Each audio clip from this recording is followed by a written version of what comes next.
Yeah, the Winston Burdett was really the affair that struck me the hardest of all of them. I'd had the very highest regard for Winston Burdett as an intellect, as a reporter, as an articulate individual.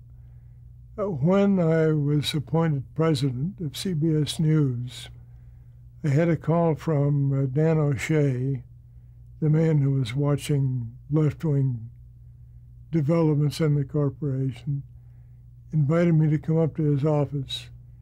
The first thing he said to me is, "You're going to have to fire Winston Burdett." Well, this is a bit of a shock. And I said at that point, obviously, I will fire Winston Burdett if the evidence is clear, but I will not do so until I know something about the evidence and until I've cleared all this with Ed Murrow, because he'll tear the place apart unless he's a part of it. Then O'Shea said, "Is he really any good?" I said, "Yes, he's very good. He's superb. Is he worthwhile saving?" And I said, "Yes, by all means. He's worthwhile saving." He said, "Would you support efforts to save him, keep him on the staff?" And I said, "Yes, by all means." At that point, he said, "I'll keep in touch." And I went. And I kept on waiting from that point on when the hammer might drop, if it would. Finally, a year later, I was going on vacation in Canada.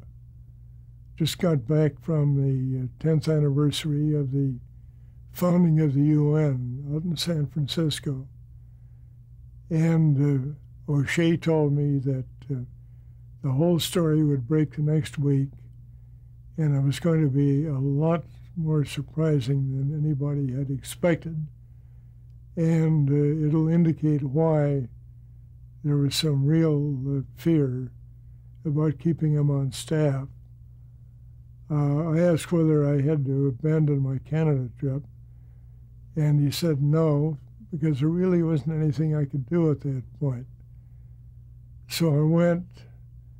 In Quebec one morning, I picked up a copy of the New York Times and was absolutely shocked when I saw what had happened, that Winston had been a member of the Communist Party, that he had served as a courier to the Soviet Union, that he had come out of the Soviet Union once through Persia, and his wife was killed there. And he got over to Turkey and was working in Constantinople and caught on with CBS.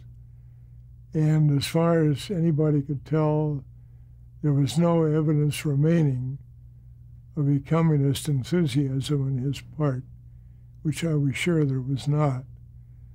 The one problem is that Winston had spilled a lot of names.